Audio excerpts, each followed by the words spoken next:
Let's try that. Is that working? I'm going to start again. Is that working now? And I have my mic turned off. It's going to be one of those days, isn't it? Let's start again. I can see some of you with me live. Hello, welcome. I've got some of you joined me live on YouTube. Some of you got me live on LinkedIn. So hello.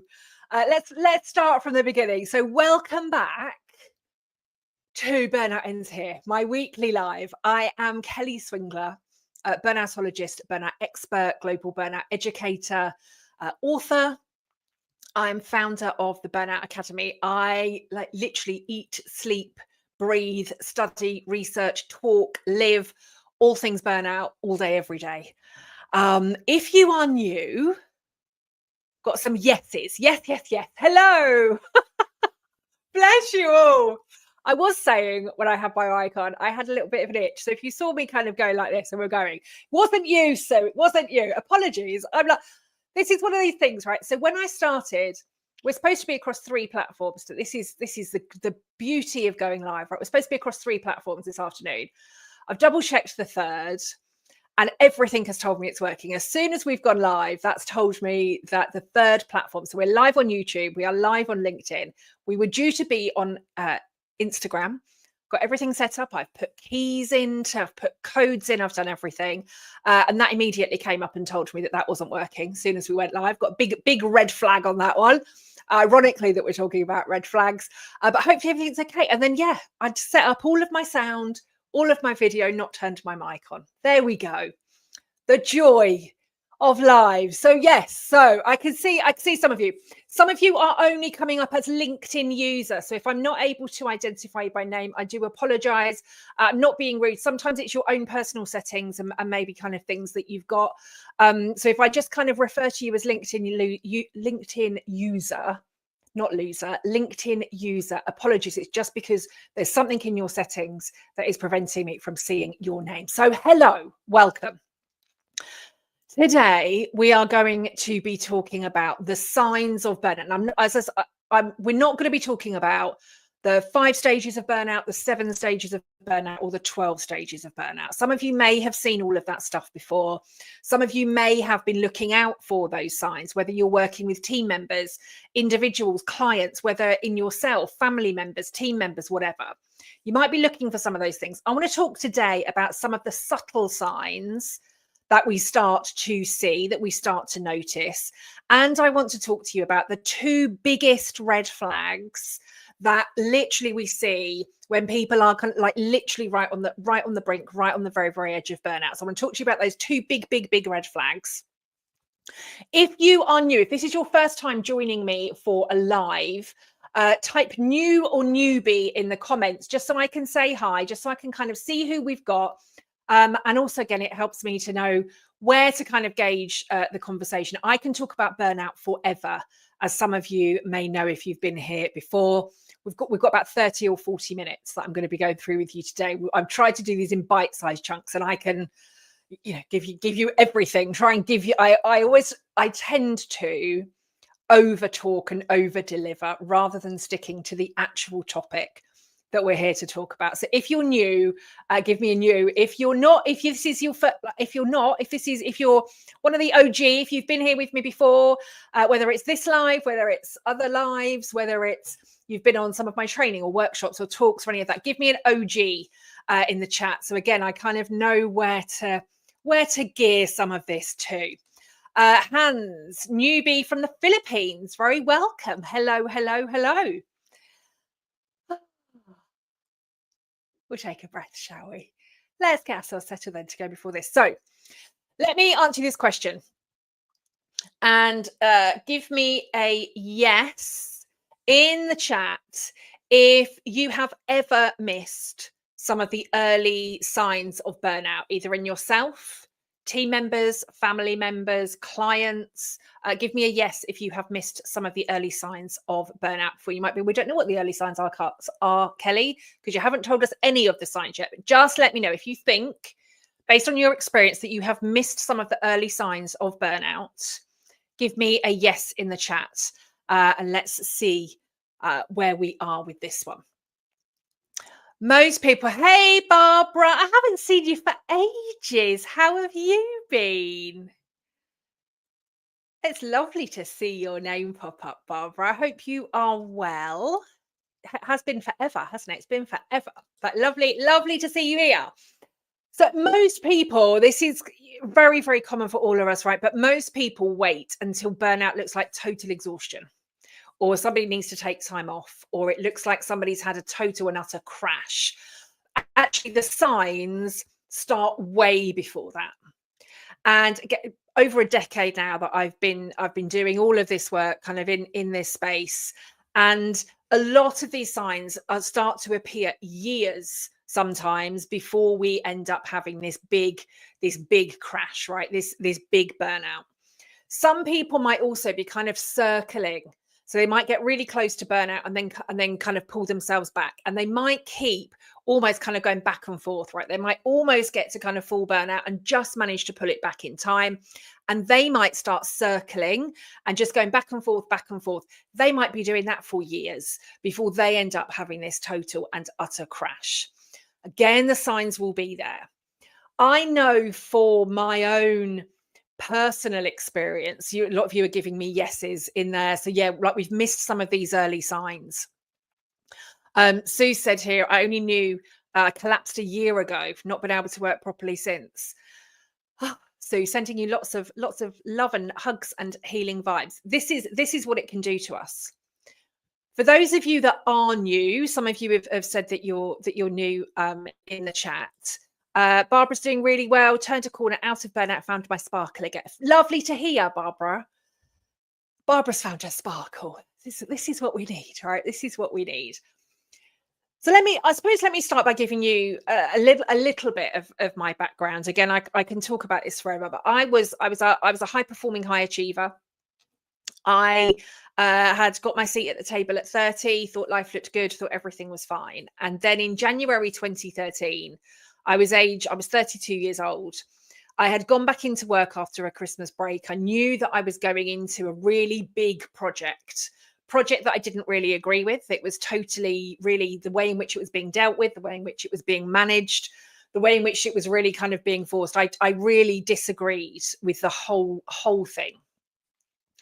But I knew, I was a conscientious, high-performing leader. I knew if this needed to happen, I was I was the HR director with my seat at the table, and I knew if this was going to be done properly, I needed to be the one to do it properly, right? I knew that if I wasn't leading it, it wouldn't be ethical, it wouldn't be moral. I already disagreed with all of this stuff anyway. So I had worked a lot over the Christmas break, disagreeing. I'd been quite angry over this particular Christmas break and gone back in. I was 2 days back into the business when I started to experience what I can only really describe as like debilitating, crippling stomach pain.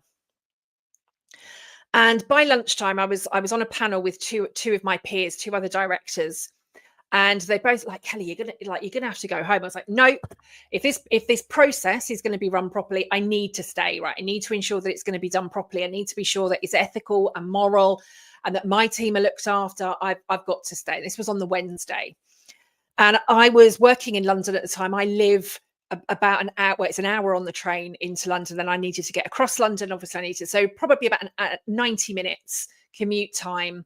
Eat both ways from work. So I'm doing this 90-minute commute. This was on the Wednesday. On the Thursday morning, did the same. Still had this ridiculous pain. Not slept very well. This pain was still ridiculous. Got myself on the train, got myself into work. Again, by lunchtime, pain was even worse. Same two directors that I'm sat in the room with. They're saying to me, Kelly, you really, really have to go home. Like, no, I'm not going. This process needs to be done properly.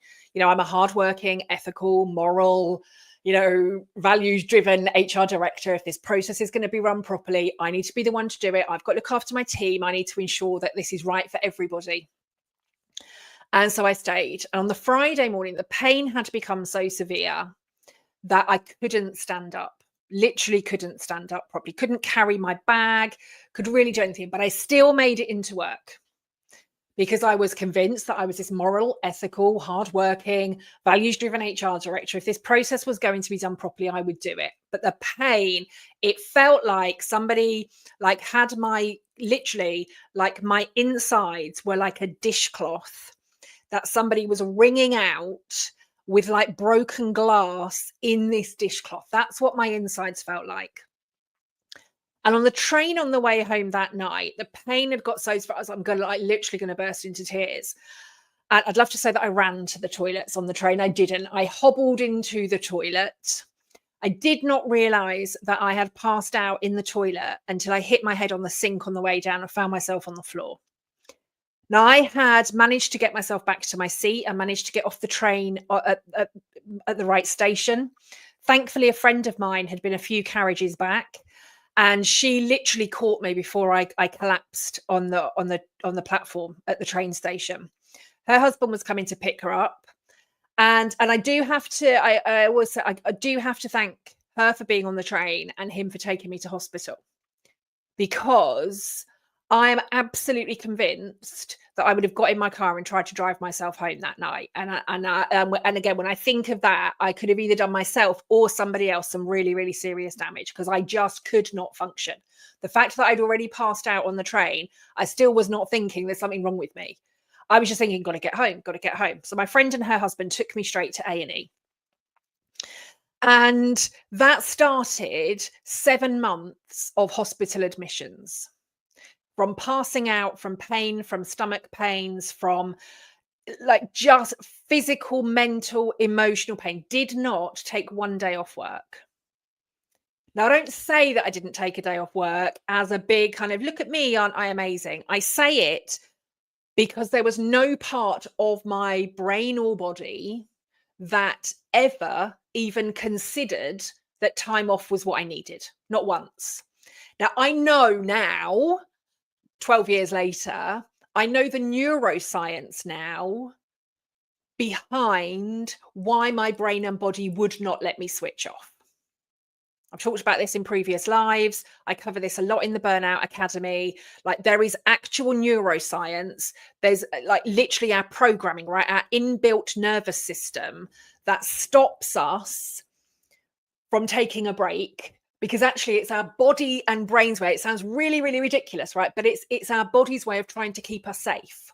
When our body and brain experience that amount of stress, our inbuilt safety mechanism kicks in. Because actually, if we were on the run from wild animals, you know, if we think way back, kind of primitive brain, caveman, cavewoman time, at no point would it have been a really great idea to sunbathe whilst we're being surrounded by wild animals, right? We would have needed to be on red alert. Would have needed to be making sure that we're going to stay alive. And really, that's what's happening.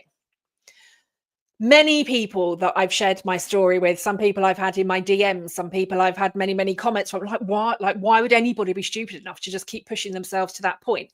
And that's the point. It's the neuroscience. It's our inbuilt safety mechanism. It's our nervous system, our central nervous system, our brain, all of these signals, all of these stress chemicals pushing to get us to that point. But today I want to talk to you about some of these signs, right? So some of the subtle signs. And as I said, some of these could be present for years beforehand. And if I think back to mine, at least 4 years before I experienced that actual collapse in January 2013, for at least 4 years, I had been getting repeated patterns, repeated signs, repeated signals over and over and over again. And I ignored all of them, right? Ignored all of them. The frequent headaches that I used to get. The reason I was getting the headaches, we have an excuse for all of these things, right? The frequent headaches that I started to experience, I had an excuse for every single one of them. I'd either not drank enough that day. Maybe I had too much salt on my lunch. Maybe I had too much salt on my dinner last night. Maybe it was a delayed hangover from drink at the weekend or from that bottle of wine that I had with dinner last night. Maybe it was that I didn't have enough sleep. Maybe I needed my eyes testing again. Maybe it was because I hadn't had enough sunlight that day, or I needed to adjust the settings on my computer. Not once did I think, again, right, you've started to get really, really frequent headaches. This isn't right. Something needs to change. I had an excuse for everything. So these constant headaches started to have excuses for. I began to experience digestive issues with my digestion. Every single one of them was because of a food that I had eaten.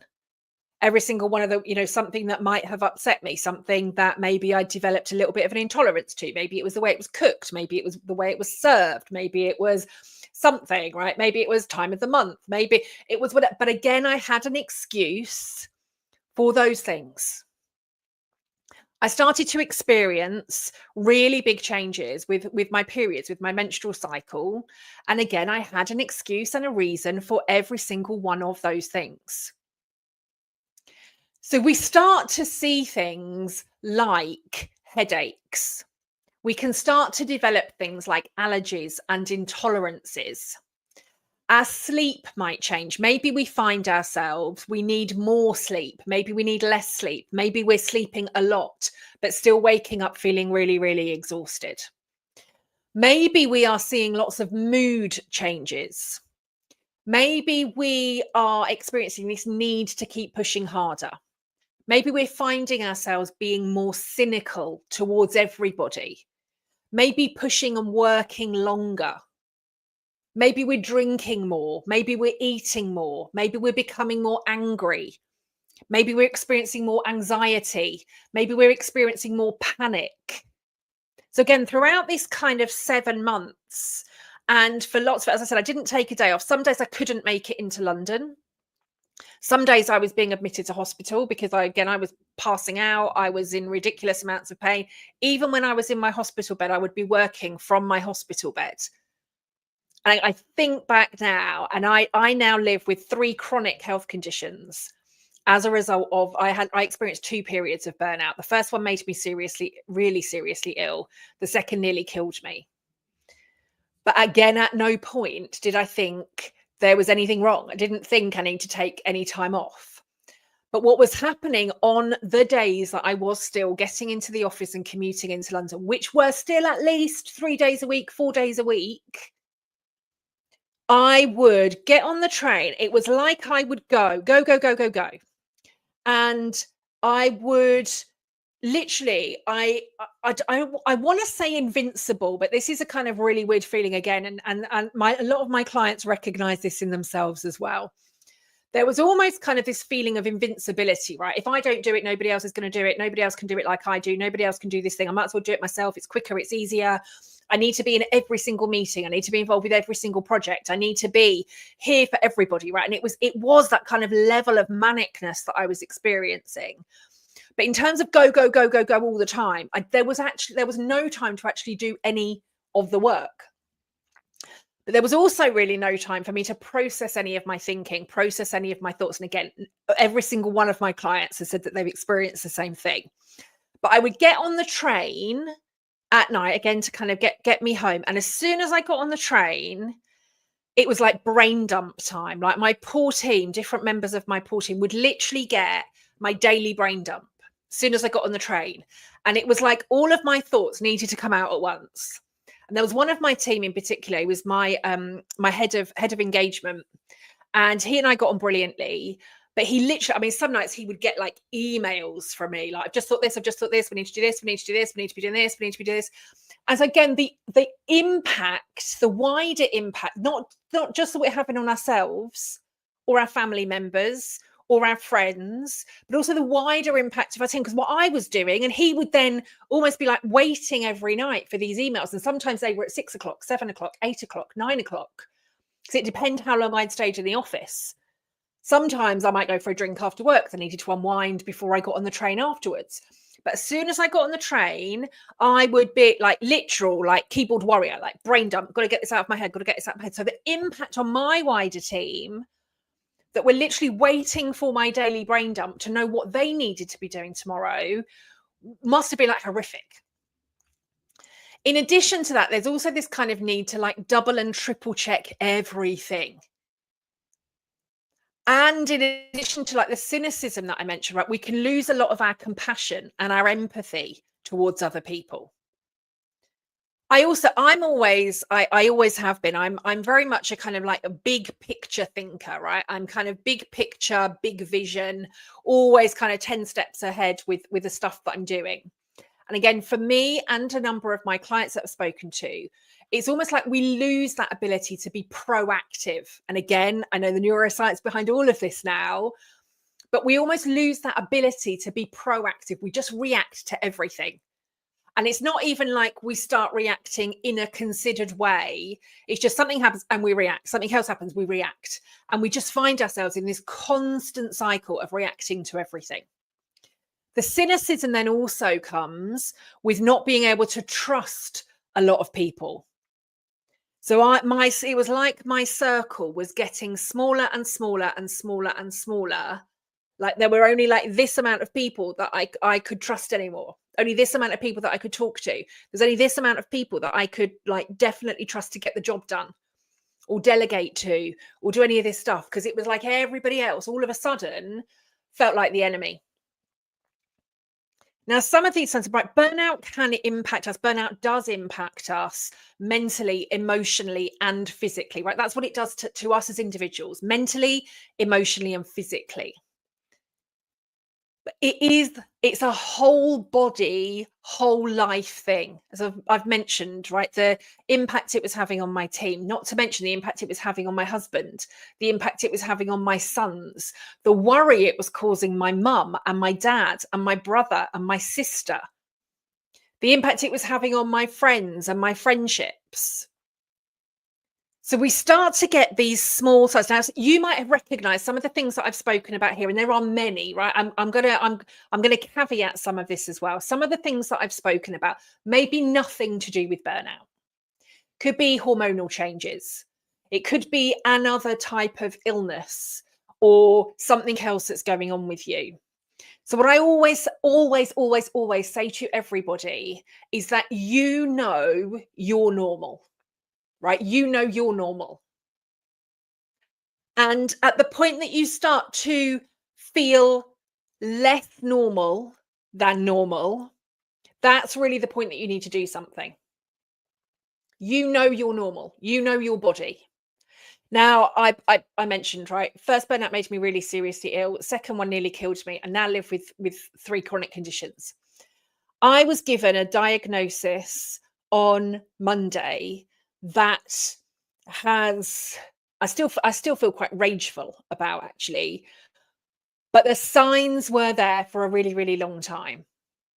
And it's like finally now I've got this kind of MRI scan with this piece of paper that says this is what you're now living with, and we can now put a treatment plan in place. But I have been talking to medical staff and doctors about this for years and years and years. I know my body.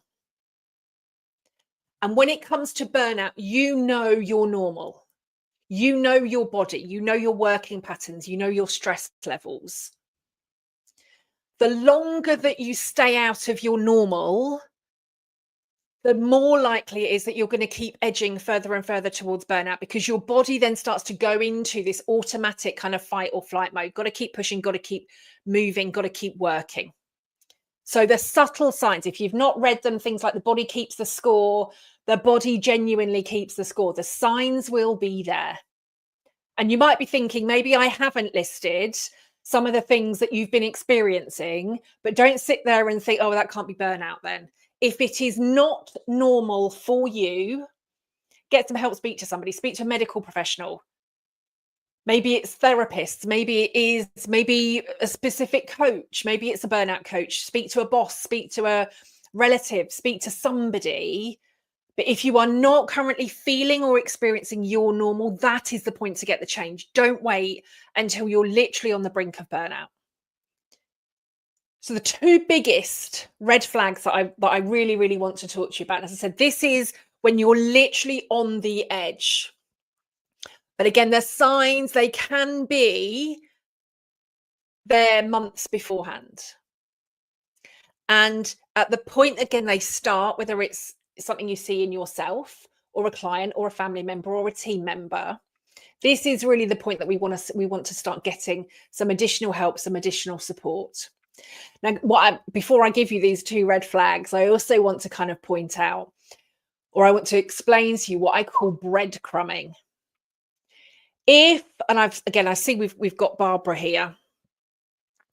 If I said to Barbara, I'm just going to use Barbara as an example, but if I said to Barbara, hi Barbara, I don't know, I'm Barbara's manager, I'm her friend, and I said, a bit worried about you. I think you're displaying all of these signs of burnout. I think you need to change it.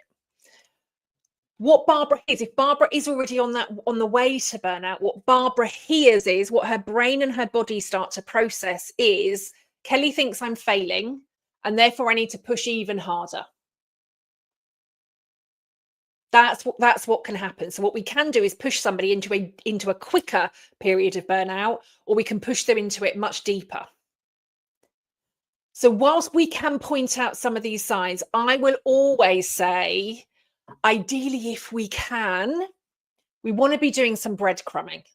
Now that might be if it's a member of your team, maybe you might start to have some conversations about the signs of burnout in your team meetings. Maybe there are different conversations. Maybe there's a podcast. Maybe it's this live. Actually, I want us all to kind of have a look at this and speak about it in our next team meeting. Maybe there's a book, a magazine article, a podcast, a YouTube video, a conversation, an article. Maybe there's something, but we can almost like keep dropping them into conversation. Oh, I've just read this blog. Have a read of this blog. Just seen this live talk. I've just heard this conversation. We've just been talking about this. The breadcrumbing. Because when our brain joins enough of those dots together and go, oh, that's me, that's what I'm experiencing, that's when we start to make the change. That's where we can start to pull back. That's where we can start to make the changes that we need to make. But if I say to Barbara, I think you're at burnout, Barbara hears I'm failing, or her brain hears I'm failing, Barbara starts to push even harder. So breadcrumbing as much as we can. Now, these the biggest, hugest red flags that can mean then that we start to move towards this awful thing that happens called burnout. And again, the words that I use to describe these, I do not use lightly. I recognize the words. Two of the words in particular that I'm going to be using may be quite strong. And the first is addiction, right? It is addiction to work. And I do not use the word addiction lightly, but it will start to feel like you cannot live without work. It will start to feel like it is not safe for you to not work. It will start to feel like it's not safe for you to switch off, or you can't close your emails, you can't close your laptops, you can't go anywhere without your phone. Again, for a number of people, I know parents that have been, hiding their phone under a pillow at night as they're reading their kids a bedtime story, right? Because they're saying, right, I'm going to be present and read my kids their story tonight, right? Because that's one thing we can tick off the list to say, I was at home, I was with my kids reading, so I've done the parenting thing. But actually, you just sat in bed hiding your phone under a pillow. You're not present. You're not really with the child because you're checking your emails. It's not safe for you to check the emails. Maybe you're in the bathroom a bit more because somebody said to you, are you going to put that phone down? And you're like, yeah, I'm not working. No, I'm not working. I'm just checking my socials. I'm just checking the football score. I'm just checking on that order. I'm just checking on whatever. And actually, the first thing you're doing is in your emails. So maybe you're in the bathroom more and you're sneaking your phone with you. Maybe you're walking the dog more than you ever have done before, for longer than you ever have done before, just so you can check your emails. Maybe you're popping in the car to just pop to the shop for something because you can get in the car and then check your emails. It literally feels like it is not safe for you to not work. So when I say addiction, that's not a word that I use lightly, but that is how it feels. It's the mental, emotional, physical response. It's that same level when we think of other addictions. That's the point that we get to. At the same time, there is this withdrawal from life.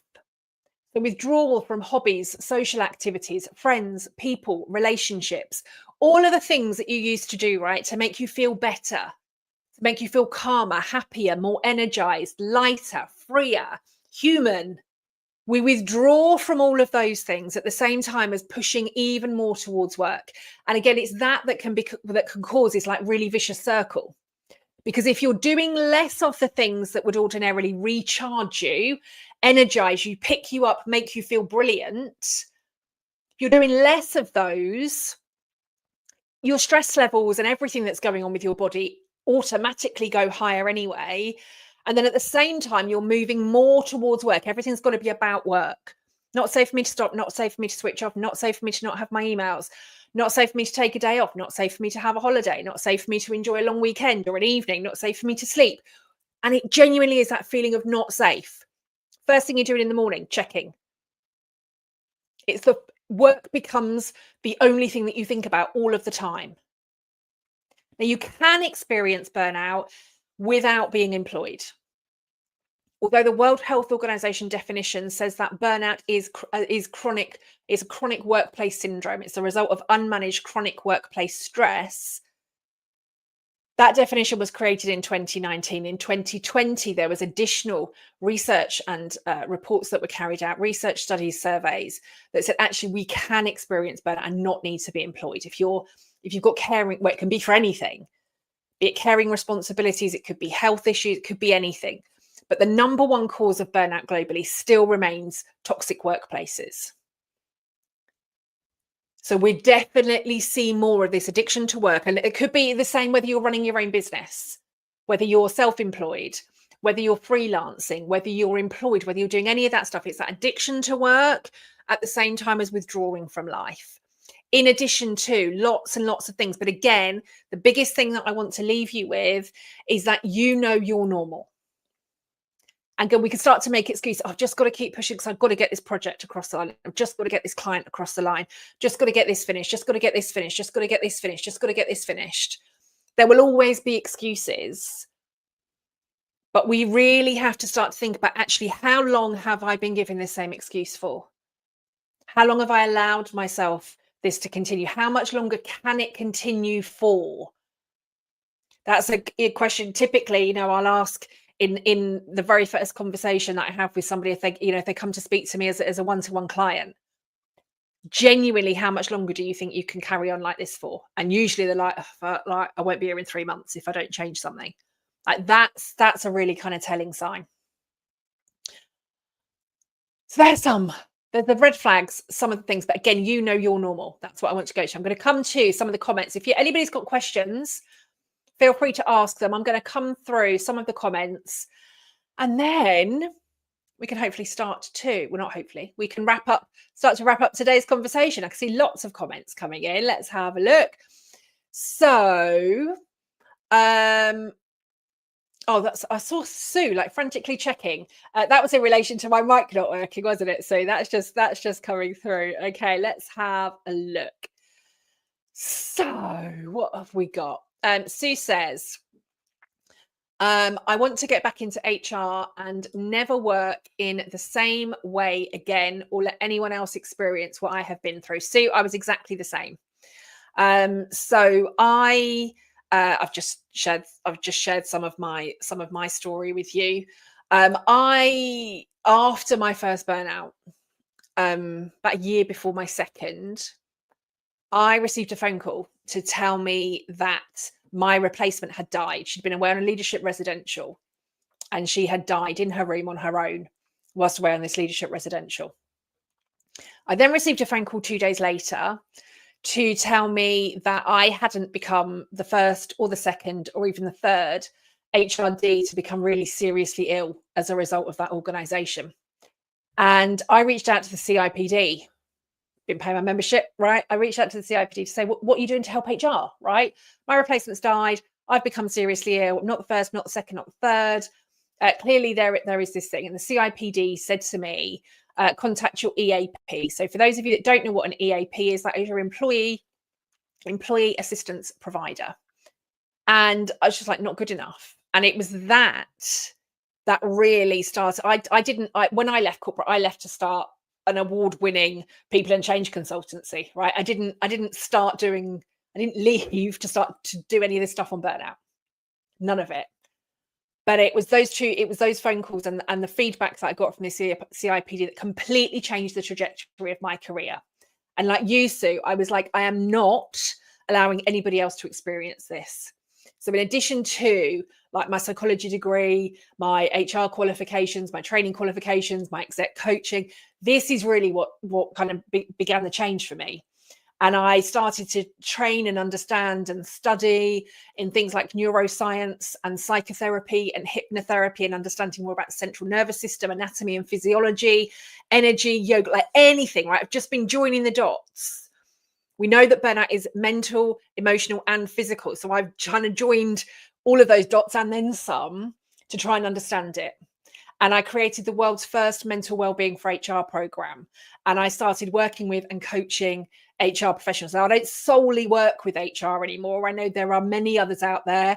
I know Julie Turney, if any of you know Julie Turney, she calls me the OG in terms of, the amount of years that I have been doing this stuff and talking about this stuff. There are many, many others now that are doing this work and telling their story specifically for HR. I now do it like many sectors all around the world. But it was that really that was my starting point, right? No other HR director is going to die as a result of their role on my watch. And that's what kept me going. But whilst I was learning it all, I wasn't actually creating any of the changes for myself. So I could give you textbook answers. I could tell you all of the stuff that I needed to do, that I needed to change. I could, this is what HR needs to do. This is what we need to be doing. But I didn't change anything for myself, which is what almost led me to that second, which is really what contributed to that second burnout. And the second one very, very nearly killed me. And again, I'm not exaggerating when I say that. The second nearly killed me.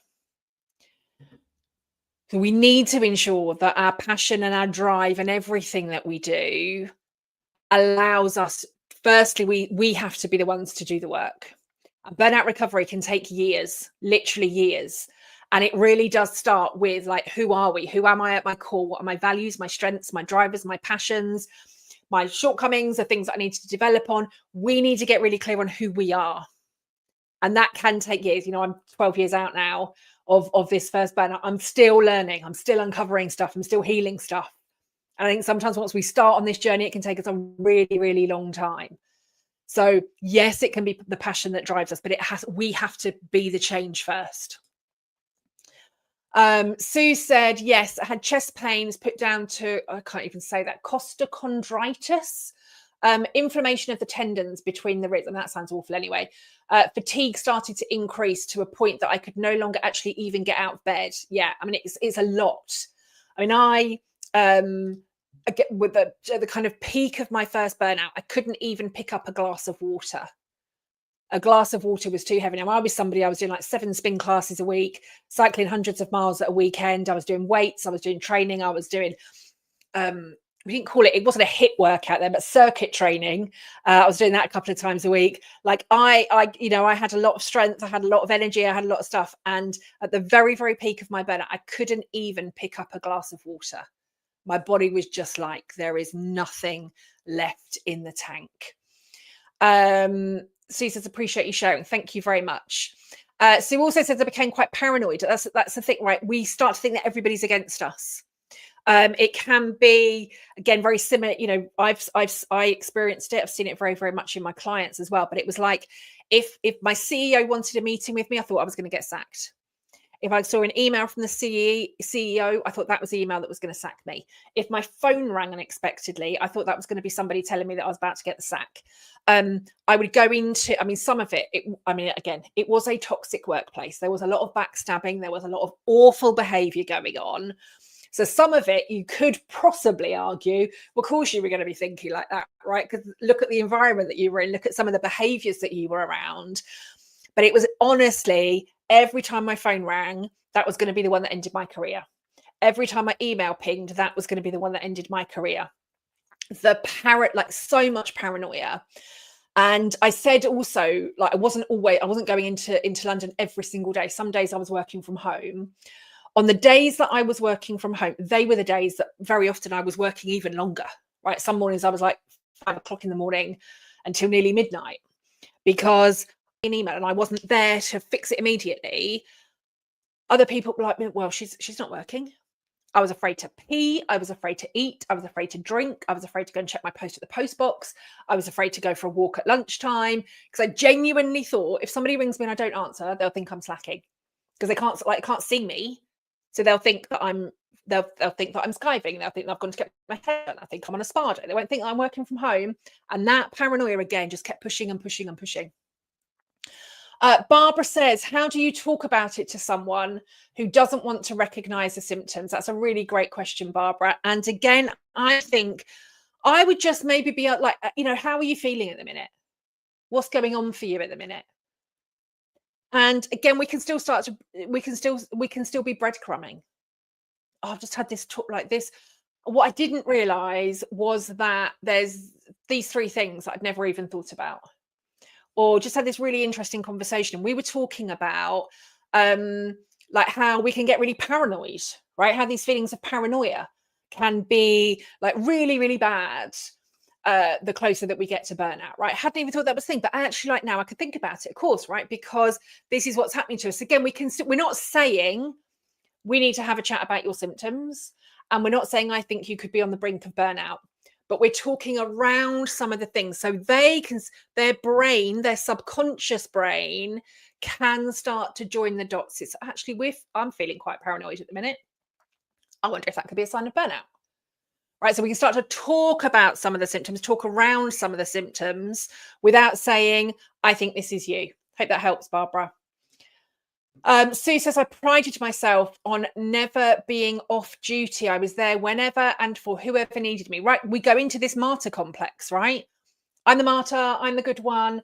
I'm going to keep showing up. I'm going to keep doing all of this stuff, right? So we keep pushing. And again, this is part of it, because as part of this cynicism, not only do we think everybody else is rubbish, but we also maybe start to think that we are a bit invincible. And we start to think that we are indispensable, right? Everybody needs me.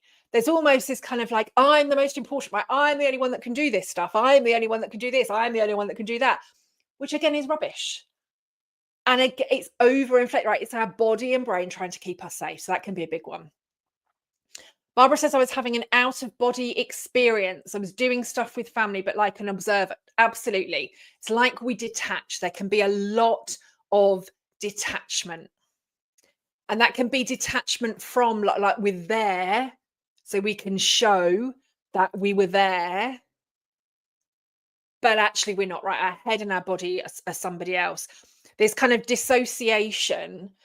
Even now, I can still like sometimes totally disconnect and dissociate from my body, because particularly during those 7 months with the physically debilitating pain that I was experiencing, it was like I could lift myself out. So I knew I was sat in a hospital bed, unable to move, attached to drips and painkillers and being prodded and poked and all sorts by doctors and bloods and all sorts. Like I knew that was happening. But at the same time, it was almost like I was sat next to myself typing away on my laptop. Like the body was here, but the rest of me was kind of here doing the stuff, right? Because I could still work, I could still type on my laptop, I could still talk on the phone, I could still do everything that I needed to do. And that dissociation, again, can be really real, because we can show that we're there, but it's almost like a numbness. It does feel like we can disconnect. Suze, I'm currently addicted to the issue of violence towards females. Yes. And that can be, I mean, we can start to become addicted to so many things, right? Doesn't necessarily have to be work. And really, for a lot of us that kind of in that point, it could be we start to become addicted to social media. Could be we start to become addicted to shopping. It could be we start to become addicted to drink or alcohol or drugs or gambling. Could be that we start to be addicted to cleaning or exercise or healthy eating. Could be anything, because again, and for lots of people, this is really, really similar. When we come out of that burnout, we still don't really know. I've just seen that Laura's joined. Hey, Laura. Laura and I kind of, can very, very much relate to this one. Laura and her husband, Barry, do some amazing stuff around kind of burnout recovery.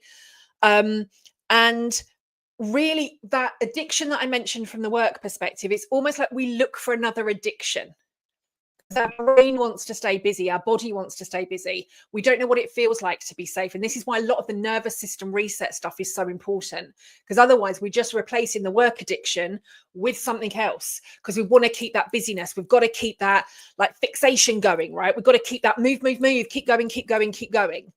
And our body, our brain, our nervous system doesn't know that it's safe to not be in that state. Our body, like our nervous system, is not like, oh, we can chill now, because that's not there. Because we literally just replace that kind of high alert stress state with something else, so we can keep replicating that over and over and over again. Reece said, what was I in? At the time, I was in the housing sector. I spent most of my career kind of in retail. I'd done a few years in kind of big corporate, but the very, very last organisation that I was in housing sector in London. But I think we had just over 4,000 employees, team of kind of 43 that I was leading and managing at the time. But again, I mean, sector-wise, there's really no sector that I don't see this happening in now. There are some that is definitely being talked about more. If we look at healthcare, if we look at education, we see that massively. Startup culture, startups, burnout is becoming rife. Financial services, the legal sector, there is really no sector that is not being touched by burnout. There's not really a job that's not being touched by burnout. There are 3 different types of burnout. I covered this, I think, in the last live that I did. There are 3 different types of burnout. We can experience in 1, 2, or all 3 of those at the same time. Some of those can be job specific. Some of those can be sector specific. But again, a lot of the time we can be experiencing all 3 at the same time. There we go. Anything else before I leave you all? I told you I can talk about this stuff forever. And I was like, we're going to be 30 minutes. We've been 55, bar the technical issues or the sound issues that we had at the beginning. So I hope that has been helpful for everybody. So as I said, right, there are subtle signs that burnout is there, but you know you're normal, right? You know these subtle signs. And really, these subtle signs are the difference between whether like somebody stays on track. I'm losing all my stuff now. These can be the difference, right, between whether somebody stays on track or whether somebody goes into like full-blown burnout, right? So we've got the subtle signs. We've got some of the more obvious signs. As I said, we haven't covered it today. There's lots of information out there about kind of the 5 signs, the 7 signs, 5 stages, 7 stages, 12 stages of burnout. But if that's all you're looking at, and again, I say this very much, burnout is emotional, physical, mental. It can impact our entire bodies, our entire lives. A lot of the stuff that you see out there that talk about the stages of burnout have been written and created by psychologists. No dig on psychologists. Got my psychology. Yes, hugely important. But if we only focus on the psychological side of it, we're missing all of the other signs and stages and experiences and everything else that's happened, which is why for me it's really important that we do see it as this whole body, whole life thing. We can't really exclude, we can't really only focus on the psychological and ignore all of the other stuff that's happening. It will go for all of it. But hopefully you've got some of the subtle signs, even with some of the stuff that people have been sharing. Hopefully we've been able to go through that in a little bit more detail. So we need to ideally be watching out for these. I've also given you the 2 big, huge red flags that we can start to look for. If you are a coach, a leader, or someone supporting high pressure clients, right, knowing how to spot these early signs is crucial.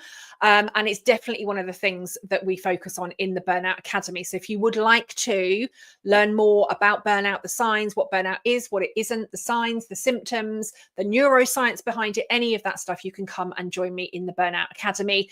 I'm also going to say, if you have got a burnout story, I am currently working on a project at the moment called Burnout Ends Here. You've got until the end of June. But if you have got a burnout story that you would feel comfortable in sharing, drop me a DM, whichever kind of platform you're on, or pop it in the comments. I will share the link with you to the Google form. I want to be able to show that burnout is not a one size fits all. The experiences that we have, the recovery that we go through, I want us all to be able to share these stories and break the stigma, because there are still far too many people out there assuming that burnout is still this buzzword or something that really only impacts lazy people. And that's not the case at all.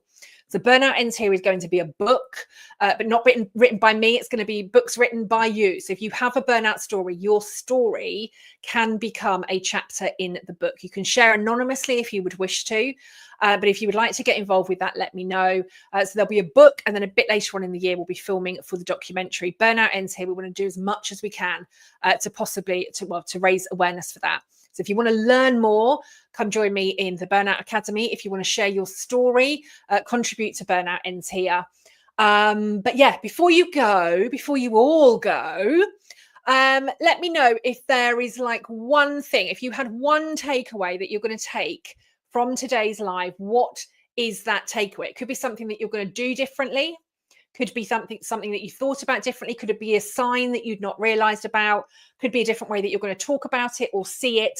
Let me know in the comments what your number one takeaway is from today's session. That's always a good one to know.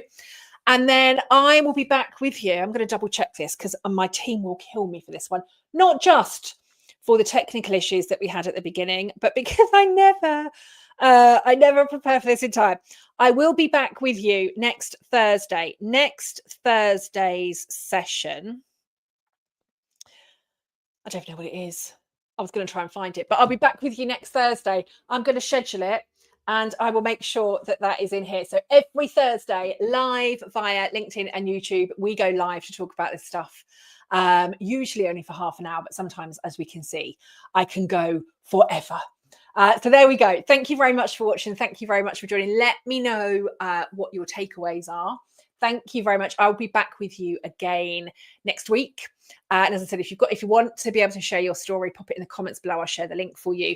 And if you'd like to come and join me in the academy, I'd love to have you there. Go and have an amazing, amazing day, rest of the day. And I will be back with you all again next week. Take care for now, everybody. Bye.